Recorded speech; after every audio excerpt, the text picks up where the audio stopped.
chez Made in Clems. Alors aujourd'hui, nous allons voir le basique du basique, le Nutella. Alors pour essayer de faire une cuisine un peu plus saine, on va essayer de faire nous-mêmes notre Nutella. Alors je sais, en général, je pense qu'il y a 90% de personnes qui aiment ça. On a décidé avec les enfants aussi de manger un petit peu plus sain. C'est super simple. Vous allez voir, en fait, vous allez tout simplement retrouver le goût des noisettes, du chocolat et la gourmandise de ce qu'on peut retrouver de cette fameuse pâte à tartiner. Je vous laisse aller sur mes réseaux sociaux. Vous avez Snapchat où vous avez mes recettes au quotidien sucrées et salées. Vous avez Instagram et Facebook. Je vous dis à tout à l'heure pour la recette. Pour la recette, il vous faudra du lait en poudre, du chocolat au lait, des noisettes, de l'huile, du sucre et du sucre glace. Vous pouvez retrouver la recette, l'intégralité sur le site madeinclems.fr. Tout d'abord, commencez par torréfier les noisettes au four pendant 10 minutes à 180 degrés. C'est normal, la peau devient toute foncée, il suffit juste de l'enlever en frottant avec les mains. Réservez. Maintenant, préparez le caramel avec le sucre. Laissez fondre tout au bord et surtout ne pas mélanger. Vous allez juste répartir le sucre dès qu'il commencera à fondre, mais tout doucement. Et dès que c'est du caramel, vous pouvez le sortir.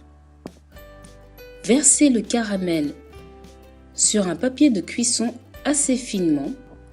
Dès qu'il est froid, vous pouvez le casser avec les mains et à l'aide d'un rouleau pâtissier, entre deux feuilles de cuisson, vous pouvez l'écraser. Mettre dans le robot 60 g de noisettes et le caramel cassé. Mixer jusqu'à ce que ça devienne une pâte homogène. Attention, si vous n'avez pas un robot puissant, n'hésitez pas à faire ça par petits à-coups au fur et à mesure. Vous avez fait un praliné.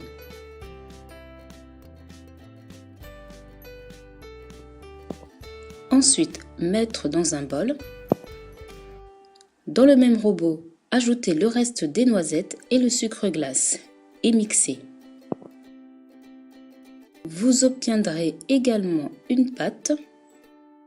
Mettre tout dans le mixeur. À cela, ajouter le reste des ingrédients, le chocolat au lait fondu, le lait en poudre, l'huile et le sel. Mixez jusqu'à ce que ça devienne homogène.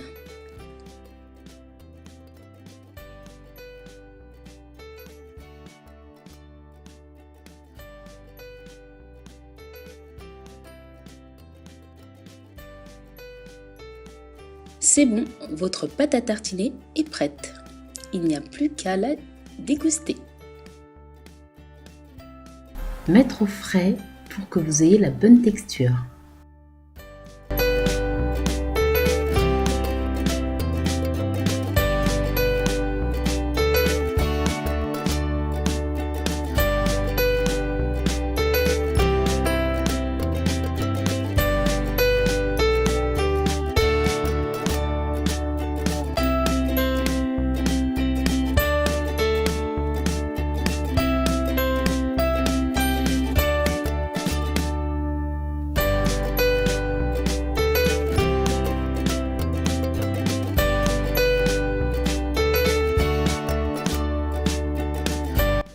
Alors, j'espère que cette recette vous a plu.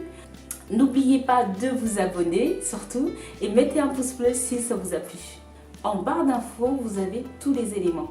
N'hésitez pas à mettre vos commentaires. Si vous avez des questions, j'y répondrai.